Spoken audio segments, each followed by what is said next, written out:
안녕, 민규쌤입니다. 자, 이번 시간에는 두 번째 공동체주의적 정의관 살펴보겠습니다.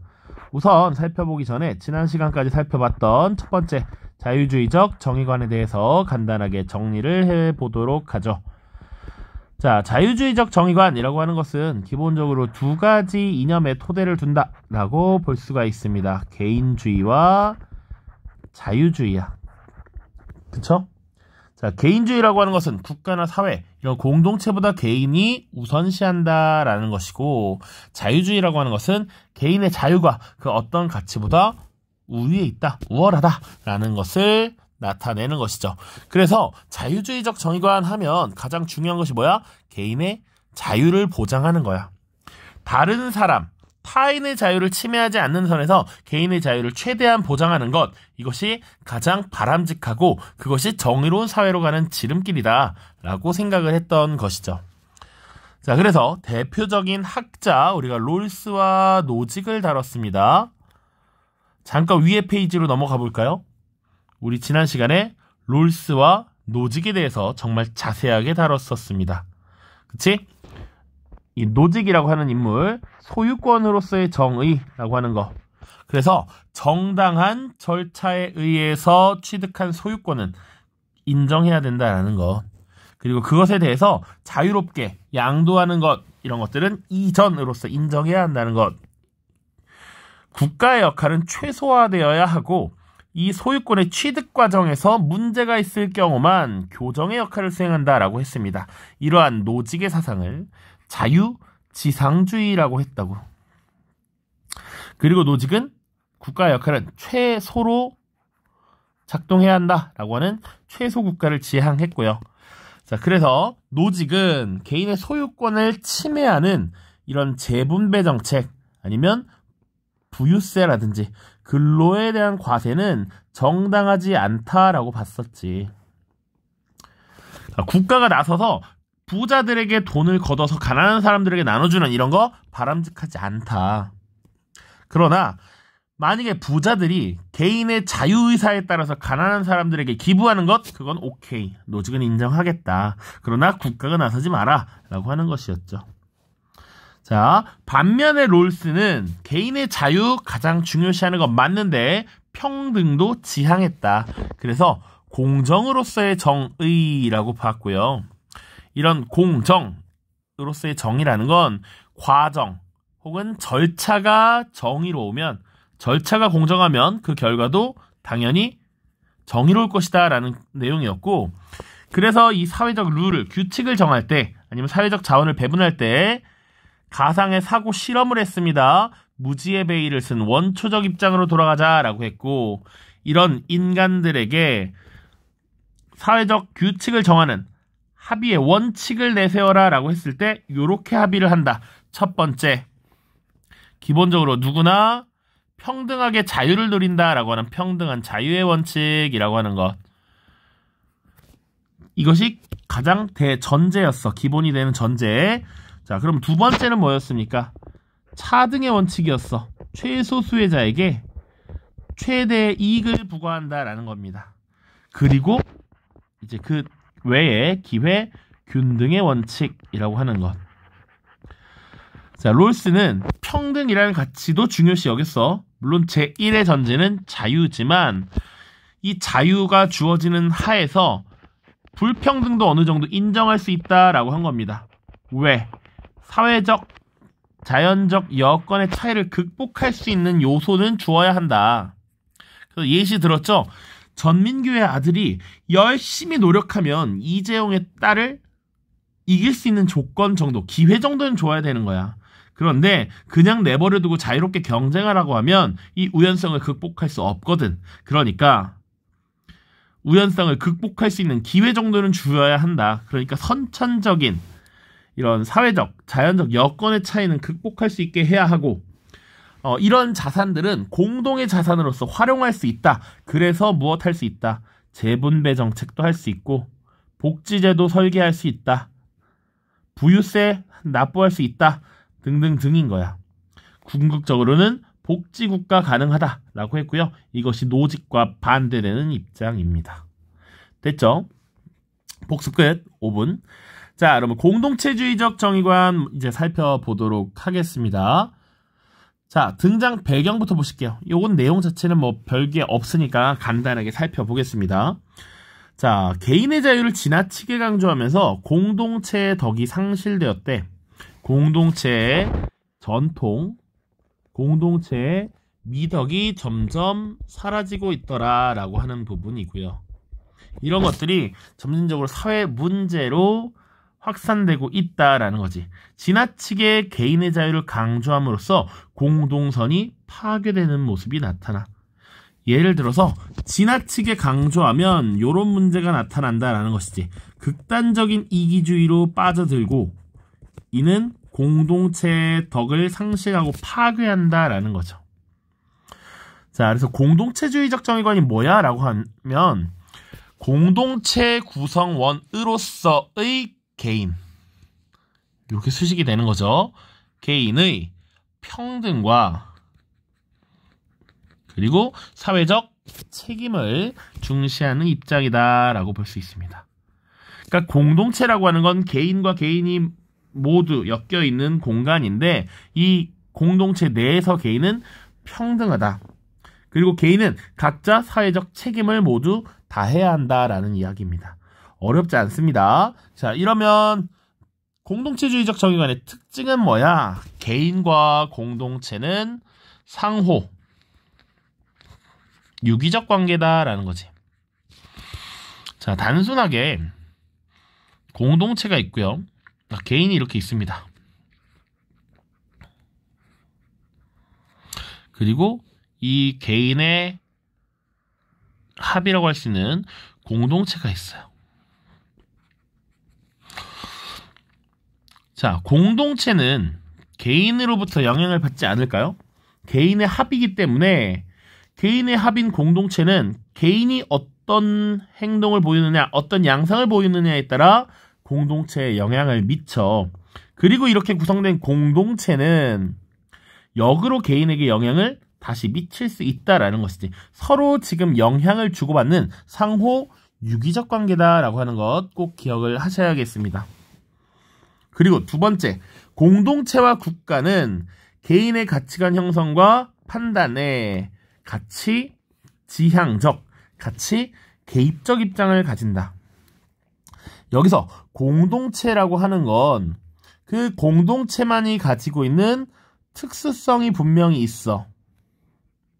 그렇기 때문에 이 공동체에서 지향하는 가치, 미덕들을 개인에게 주입하고 영향을 계속 준단 말이야. 그래서 특정한 가치를 갖도록 지향하는 모습, 그리고 가치를 개입해서 주입하려는 모습이 나타난다.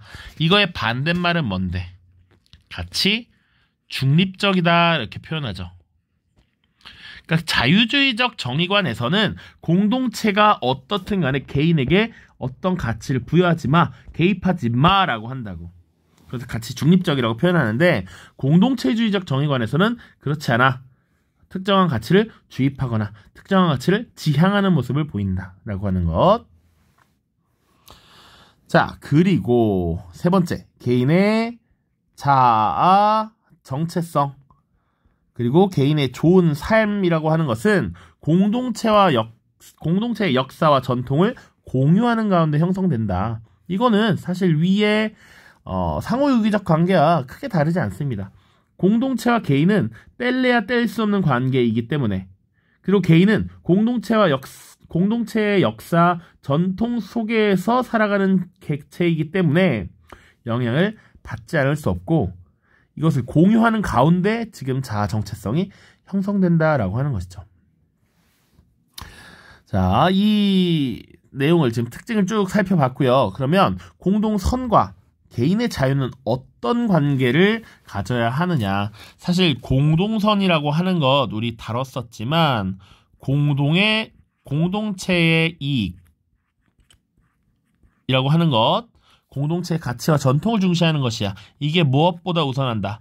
개인의 이익이나 자유보다 우선한다라고 했거든. 그러면 공동선과 개인의 자유는 양립할 수 없는 것인가? 한번 보자고. 자, 개인의 자유는 상대적이고 특수하게 적용될 수 있다라는 거야. 자, 대한민국에서도 개인의 자유를 보장하고 있고요. 저 북한에서도 개인의 자유를 주고 있다라고 주장합니다. 개인의 자유는 상대적이고 특수하죠. 그 개인이 속한 집단, 공동체의 특성에 따라서 상대적이다 라고 하는 것 알 수 있습니다. 두 번째, 개인은 정의로운 사회와 좋은 삶을 위해 연대의식을 가지고 사회 문제를 해결해야 돼. 연대의식. 또한 공동선 달성을 위해서 봉사와 희생정신이 필요하다라는 겁니다. 자, 우리는 정의로운 사회, 좋은 삶, 좋은 공동체를 위해서 함께 한다는 연대의식을 가져야 해. 우리가 교실을 깨끗하게 이용하는 건 공동체를 위해서 바람직한 일이야. 교실의 청결을 위해서 나는 가끔 기관지가 좋지 않아서 가래가 끓고 침을 뱉고 싶지만 교실에 침을 뱉진 않죠. 내가 참는 거야. 나는 움직이기 귀찮아서 쓰레기를 그냥 버리고 싶은데 우리 교실의 쾌적한 환경을 위해서 쓰레기를 버리지 않고 참죠. 희생정신. 그리고 내가 버린 쓰레기는 아니지만 교실에 쓰레기가 버려져 있습니다. 그거 내가 주워서 밖에 버릴 수 있지. 봉사. 공동선을 달성하기 위해서 봉사와 희생정신이 필요하다라는 것 알 수가 있죠.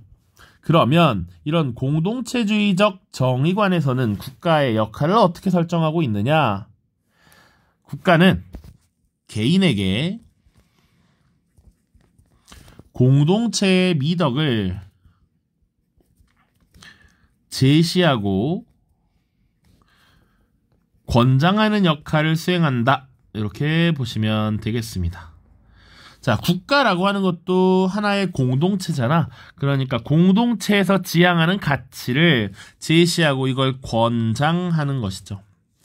그래서 각종 캠페인을 할 수도 있고요. 아니면 정책적으로 추진을 할 수도 있는 것이죠. 자, 그런데 이런 공동체주의적 정의관의 문제점도 분명히 있다라는 거야. 공동체의 이익을 우선시하고 있죠. 물론, 자, 오해하지 말아야 할 것이 공동체의 이익을 우선시한다고 해서 개인의 자유를 무시하느냐? 아니야. 개인의 자유도 인정해. 부정하지 않아. 절대 개인의 자유를 부정하진 않습니다. 그보다 공동체의 이익을 우선시할 뿐이야. 그래서 이런 문제가 발생한데, 첫 번째, 개인의 자유를 억압할 수 있다. 공동체의 이익, 공동체의 선을 위해서 개인의 자유를 희생하고 있기 때문에 자유가 억압될 수도 있고요. 공동체의 이익이라는 명목 하에 사회적 가치를 불평등하게 배분할 수도 있지.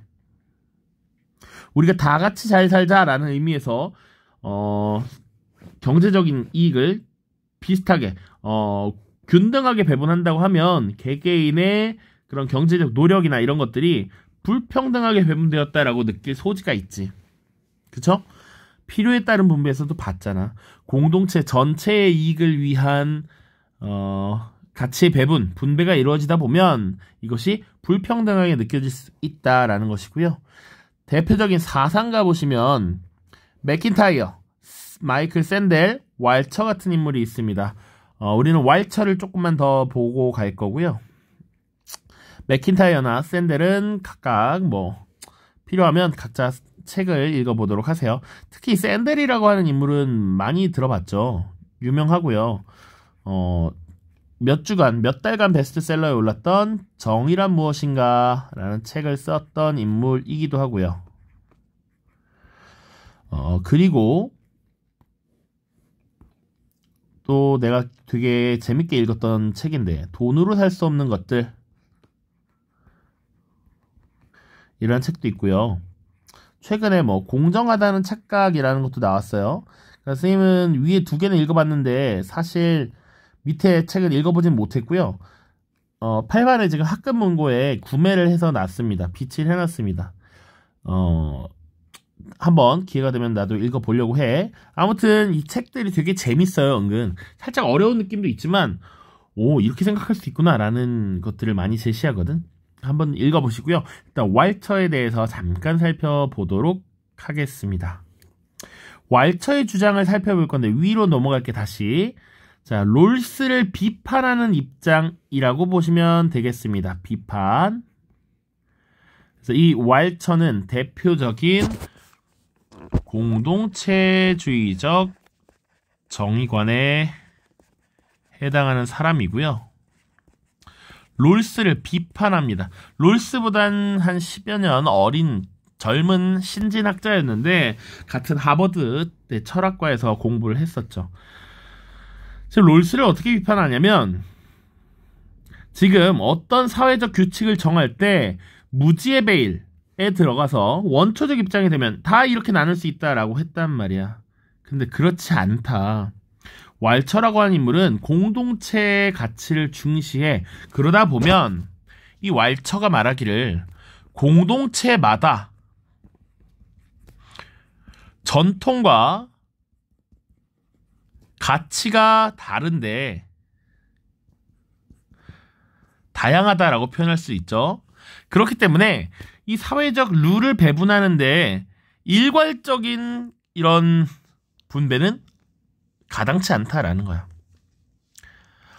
그리고 당시 왈처는 어떤 것을 문제시했냐면 경제적 부를 갖춘 사람이 경제적 능력을 가진 사람이 모든 가치, 사회적 가치를 독점하는 이 현상을 비판합니다. 자, 그거야. 내가 교환 능력이 뛰어나 그러면 경제적 부를 가지는 게 마땅해. 내가 정책적인 아이디어가 좋고 토론을 잘해. 그러면 정치 권력을 획득하는 건 당연해. 그러니까 가진 능력에 따른 차이는 분명히 인정을 합니다. 그러나 지금 내가 돈을 많이 가지고 있다고 해서 정치 권력도 가지고 교육 권력도 가지고 이런 것들은 정의롭지 못하다라는 것이지. 그래서 각각 사회적 가치나 재화에 따라서 서로 다른 정의가 있어야 한다.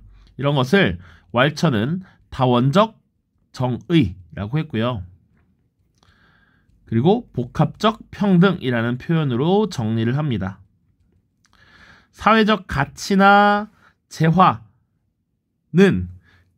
각각이 가진 가치가 다르기 때문에 서로 다른 분배의 기준을 정해야 하지 롤스처럼 일관적으로 평등한 자유원칙, 차등의 원칙, 기회균등의 원칙 적용할 수 없다. 사회적 자원과 가치에 따라서 정의를 다르게 설정을 해야 된다. 이런 것을 복합적 평등이다 라고 했습니다. 우리 실제 수업 때는 영상 5분짜리 같이 확인을 하면서 정리를 또 할 겁니다. 자, 일단 이렇게 볼 거고요. 교과서 부분 정리를 해보도록 하겠습니다. 자, 선생님이 일단은 눈에 띄도록 일단 표시를 해놨습니다. 공동체주의적 정의관의 의미와 특징, 교과서에 정리가 깔끔하게 돼 있어서 간단하게 텍스트도 같이 보고 가겠습니다. 자, 첫 번째, 일단 세 번째 줄부터 바로 보겠습니다. 국가가 개인의 가치 판단에 개입하지 않는다는 가치 중립적, 가치 방임적 입장이라면 후자는 가치지향적, 개입적인 입장이다. 여기서 전자는 자유주의적 정의관에 해당하는 것이죠. 가치 중립적, 가치 방임적. 후자는 공동체주의적 정의관이지. 가치 지향적, 가치 개입적이다라고 하는 것 이거 구분하시면 되겠고요. 자유주의는 국가나 사회 이전에 인간이 개인으로서 존재한다고 보아 개인의 자율성 우선적 가치로 본다. 그러나 공동체주의는 개인의 자아정체성과 좋은 삶은 자신에 속한 공동체와 무관하게 이루어지는 것이 아니라 공동체의 역사와 전통을 공유하는 가운데 형성된다고 본다. 즉, 개인과 공동체는 상호 유기적 관계에 있다는 것이다. 그렇기 때문에 각자의 몫을 정하는 정의의 문제에서도 공동체가 지향하는 가치와 미덕을 고려하여 분배 방식을 결정해야 하고 개인은 이를 존중하고 공동체 내에서 책임 있는 역할을 해야 한다는 것이다. 그 사회의 전통, 가치 이런 것들을 고려해서 분배 방식을 결정해야 한다. 자, 왼쪽 대표적인 학자 왈처 샌델이 있다. 그렇게만 보시면 되겠습니다. 밑에 보죠. 양심적 병역 거부는 공동체에 해를 입히는가? 자, 양심적 병역 거부와 관련해서 사실은 사회적 이슈가 한참 됐었고, 최근에는 헌법재판소 판결에서 대체복무 제도를 마련하라라고 이렇게 판결이 나왔지. 자, 양심적 병역 거부는 기본적으로 개인의 신념이나 양심에 따라 국방의 의무인 병역을 거부하는 행위를 말해. 이런 양심적 병역 거부와 관계없이 양심이나 신념에 따른 거에 관계없이 일단 입영 또는 소집 통지서를 받은 사람이 이에 불응하면 지금 3년 이하의 징역에 처하도록 규정하고 있단 말이야. 그런데 이에 대해서도 찬반 논쟁이 벌어진다고. 찬성 입장, 병역 거부를 찬성하는 입장은 국가안보의 본래 목적은 인권 보장을 위한 것인데 이를 위해서 인권을 희생시키는 것은 모순이다. 그리고 개인은 자신의 양심에 반대되는 일을 하지 않을 권리를 갖고 있다. 자신은 인류의 살상에 대해서 반대해. 아니면 종교적 신념에 따라서 이런 살상에 관련된 일을 할 수 없어. 뭐 이렇게 할 수 있죠. 주장할 수 있죠. 기본적으로는 공동체, 병역 이행이라고 하는 것은 공동체의 가치와 미덕을 위한 일이잖아. 그보다 개인의 자유를 우선시하는 자유주의적 입장에 가깝다라고 볼 수 있고요. 병역 거부 반대 입장 보시면 군복무라는 개인의 희생이 안보라는 공공재로 돌아와서 개개인의 삶을 지켜준다. 이를 피하려는 것은 이기적인 행동이야. 우리는 전통적으로 분단 국가였고 이 분단 국가의 현실을 무시할 수 없지. 우리의 삶과 밀접한 관련이 있고 우리는 그러면 이 안보를 지키기 위해서 공동체의 안위를 위해서 당연히 봉사하고 희생해야 돼라는 것이지. 이를 피하면 이기적이야. 자, 그리고 진정한 양심적 병역 거부인지 단순한 회피인지도 판단하기 어려워. 그러니까 나는 반대해. 일단 우리 공동체의 가치, 공동체의 미덕을 위해서 당연히 군복무는 해야 해 라는 입장이죠. 자, 위에 두 입장 중에서 자신은 어느 쪽을 지지하든지 뭐 관계없습니다. 2번에 잠깐 텍스트만 보려고 그래. 자, 이 표현 중에 개인의 이익과 공동체의 목표 달성은 대립하는 것인지 아니면 서로 둘 다 존재 가능한지 양립 가능한지 토론해보자. 이건 예시야. 그런데 우리가 생각해야 될 부분이 여기 제시되어 있어서 조금 보겠습니다. 그러나 개인의 자유가 무한히 허용될 경우 사회 구성원 간의 갈등과 무질서가 발생할 수 있기 때문에 사회 규범을 통해 개인의 자유를 어느 정도 통제한다라는 것이죠. 오케이? 또한 공동체를 유지하기 위한 의무를 부과하기도 한다. 이를 통해 공동체는 갈등과 무질서를 극복하고 개인의 행복을 보장하는 역할을 다할 수 있다. 따라서 개인의 이익과 공동체의 목표 달성은 대립적 측면도 있지만 유기적 측면도 동시에 존재한다 라고 하는 내용 가볍게 읽고 넘어가죠. 자, 두 번째, 공동체주의적 정의관에서 본 공동선과 개인의 자유라고 되어 있어. 자, 정의로운 사회와 좋은 삶을 위해서 개인들은 자신의 사익만을 추구하는 이기주의적 태도를 버려야 한다. 연대의식, 공동의 책임을 지려는 의식이야. 연대의식을 가지고 사회 문제를 해결해야 하며 공동선을 달성하기 위해서 봉사와 희생 정신을 발휘해야 한다. 오케이? 자, 그러나 공동체주의가 그 사회만의 역사적, 문화적 특수성을 존중한다고 해서 개인의 자유를 억압하는 부당한 관습과 정의롭지 못한 제도까지 수용하지는 않는다. 연고주의와 같이 개인의 능력, 노력과 관계없이 그가 속한 집단에 따라 가치를 불평등하게 배분하는 행위, 공동체의 목표 달성을 위해 인류의 보편적 가치를 위협하는 행위까지 정당화해서는 안 된다라고 하는 거. 자, 그래서 밑에 알아볼까요? 라는 부분이 있습니다. 꼭 봅시다. 자, 공동체주의는 집단주의가 아니다라는 것. 요렇게 성립한다는 것이죠. 자, 2차 세계대전 중 벌어진 나치즘, 독일의 나치즘, 이탈리아 파시즘, 일본 군국주의 등을 집단주의라고 한다. 이러한 집단주의는 다른 말로 전체주의라고도 하고, 이 집단주의는 개인의 자유와 공동선을 대립적 관점으로 본다. 개인의 자유를 보장하면 보장할수록 공동선은 훼손된다라고 보는 것이고, 공동선의 확대를 위해서 개인의 자유를 억압하고 축소해야 된다라고 보는 거야. 자, 밑에 내용만 보고 넘기죠. 공동체주의는 극단적 이기주의에는 반대하지만 개인의 자유와 권리를 침해하여 공동선을 훼손하는 것을 찬성하지는 않는다. 공동체주의가 공동의 선을 우선시한다고 해서 개인의 자유를 부정하지 않는다. 개인의 자유 보장을 기본으로 전제한다라는 것이지. 됐죠? 요 내용, 공동체주의는 기본적으로 개인의 자유와 권리를 전제하면서 개인과 공동체 유기적 관계를 주장한다는 점에서 집단주의와 구분됩니다.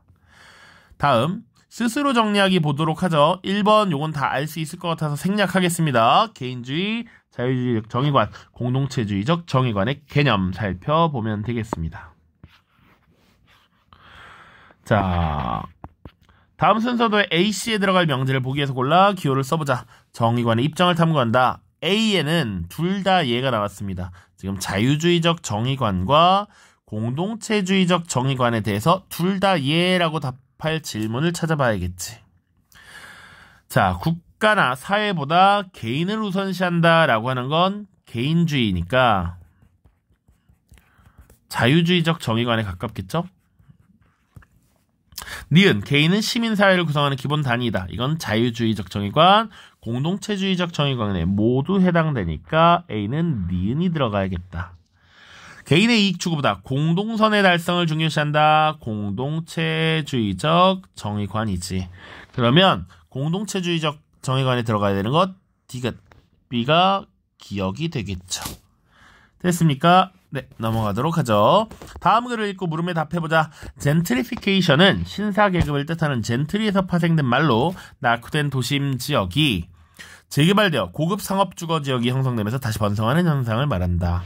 흔히 말하는 이태원의 경리단길을 시작으로 해서 경주의 황남동인가요? 거기 뭐 황리단길 등등등 요즘 뭐만 하면 무슨 리단길이 붙어서 그 지역에 임대료가 뛰고 그 지역에 이쁜 카페들과 각종 식당들이 막 생겨나면서 엄청 비싼 값에 그런 문화생활을 치를 수밖에 없는 이런 현상을 나타내는 것이죠. 그래서 요게 핵심이야. 그 지역에 살던 사람들이 높아진 임대료를 감당하기 어려워서 다른 지역으로 쫓겨나는 현상이야. 자, 그래서 요새는 되게 부정적인 의미로 사용이 되어 외부인이 유입되면서 본래 거주하던 원주민이 밀려나는 부정적 현상으로 표현을 하고 있습니다. 자, 최근 우리나라에서도 젠트리피케이션 현상이 나타나고 있다. 과거 서울의 조용한 한옥마을 또는 낙후된 지역이었던 동네가 젊은 예술가들의 활동지로 주목받으면서 독특한 개성과 문화를 찾는 사람들이 몰리면서 새로운 상권으로 자리 잡았다. 하지만 많은 사람들이 찾으면서 상권이 활성화되고 이에 따라 임대료가 폭등하였다. 이에 젊은 예술가들이 높은 임대료를 내지 못하고 전세 월세를 감당하지 못하는 토박이 주민들까지 동네를 떠나면서 텅 빈 가게가 늘어나고 동네의 특색도 사라져 상권마저 시들어버리는 현상이 나타나고 있다. 자, 젠트리피케이션 현상이 나타나는 원인이 뭐야? 라고 하면 낙후된 도심 지역이 다시 활성화되면서 임대료가 급상승했고 이 임대료를 부담하기 어려운 원주민들이 오히려 지금 다른 지역으로 밀려나고 있다는 것이지. 두 번째, 건물주와 임차인이 상생하기 위한, 둘 다 함께 살아가기 위한 젠트리피케이션의 해결 방안을 자유주의적 정의관, 공동체주의적 정의관의 입장 중 하나를 선택하여 서술해보자. 예시 그냥 한번 같이 봅시다. 자, 자유주의적 정의관 입장에서는 개인의 자유가 중요시되지 국가의 개입은 다소 축소해야 된다는 입장이야. 개인끼리 자율적으로 해결해야 할 문제이기 때문에 국가가 개입하는 것은 바람직하지 않다. 그죠? 공동체주의적 정의관의 입장. 건물주와 임차인이 서로의 필요성을 인식하고 상생함으로써 경제발전에 기여할 수 있다는 점을 인정하여 상승효과를 유지할 수 있다. 이렇게 정리를 할 수가 있겠습니다. 자, 여기 좀 더 봅시다. 높은 보수를 받는 사람에게 더 많은 세금을 걷는 것은 정당한가 부당한가 라는 거야. 자, 실제로 우리 사회에서는 누진세라고 하는 것이 적용되고 있습니다. 위에 볼게. 높은 보수를 받는 사람에게 더 많은 세금을 걷는 것과 관련된 논쟁은 실질적으로 소득 수준이 높은 사람에게 더 높은 세율을 적용하는 조세제도, 누진세 제도라고 하는 게 있습니다. 이에 대한 지금 찬반 논쟁이고요. 예를 들면 그런 거야. 연령에 따라 그리고 경력에 따라서 사실은 급여 수준이 다릅니다. 예를 들면 여기는 민규의 급여 수준, 여기는 뭐 예를 들어서 경력이 많은 쌤, 이제 50대 중후반 넘어가시는 경력이 많으신 선생님, 분명히 임금의 격차, 소득의 격차가 있습니다. 예를 들어서 여기 소득이 100이야. 여기 선생님은 200이야. 그런데 누진세라는 건 뭐냐면 소득이 예를 들어서 80부터 120까지야. 이런 사람들은 소득의 10%를 소득세로 내야 해. 예를 들어서 120부터 180에 해당하는 사람은 소득의 15%를 내야 해. 180이 넘어가는 사람은 소득의 20%를 소득세로 내야 해. 이런 식이야. 더 많은 급여를 받는 사람, 더 많은 소득을 얻는 사람이 더 많은 세금을 내도록 하는 거. 이게 부당하냐 정당하냐라는 얘기야. 우리 일단 봐봐. 노직의 입장에서는 어떻게 될까요? 야, 정당하게 근로를 해서 일을 해서 얻는 소득인데 그걸 왜 국가에서 세금을 더 많이 가져가? 절대 안 돼 라고 할 거야. 롤스는 어떻게 할까? 좀 더 고민을 해봐야지. 지금 밑에 사례는 농구가 나와 있는데, 농구라고 하는 것은 노력에 따라서 그 실력이 차이가 나기도 하지만 신체적 능력이 선천적으로 차이가 나는 경우도 있어. 그러니까 선천적인 여건을 통해 얻는 이익은 배분할 수 있다라고 주장을 할 수 있겠죠. 자, 지금 이 내용이 마이클 샌델의 정의란 무엇인가에 나와 있습니다. 다양한 인기 스포츠 분야에서 유명한 프로운동 선수들이 고액의 연봉을 받는다는 사실을 우리는 뉴스를 통해 종종 들을 수 있다. 이 선수들은 자신의 능력을 최고로 이끌어내기 위해 정신적, 육체적 훈련의 고통을 참고 이겨낸다. 쭉쭉쭉쭉쭉. 자, 또 경기에 임해서는 그들이 갈고 닦은 기량을 최선을 다해 발휘함으로써 많은 사람들에게 즐거움을 선사한다. 그러므로 자신의 능력과 노력으로 이룬 성과에 대해 보상을 받는 것은 지극히 정당하다고 볼 수 있다. 그런데 한편으로 이 선수들의 연봉이 다른 노동자들에 비해서 지나치게 높은 수준이라는 문제 제기를 하는 사람들도 있다. 이들은 고액 연봉을 받는 사람에게는 세금을 더욱 많이 부과하여 상대적으로 적은 연봉을 받고 고생하는 사람들의 복지를 위해 써야 한다고 주장한다. 이거 정당하냐 부당하냐라는 거야. 요렇게 지금 구분해서 살펴보고 있죠. 세금을 더 걷는 것은 부당하다라고 하는 것, 자유주의적 정의관의 입장에서 근거를 대고 있죠. 자, 각각 살펴보면 각자 이런 논거가 있구나 정도만 보면 됩니다. 됐죠? 자, 고생했고요. 다음 시간에는 형성평가 문제 풀이로 만나겠습니다. 안녕.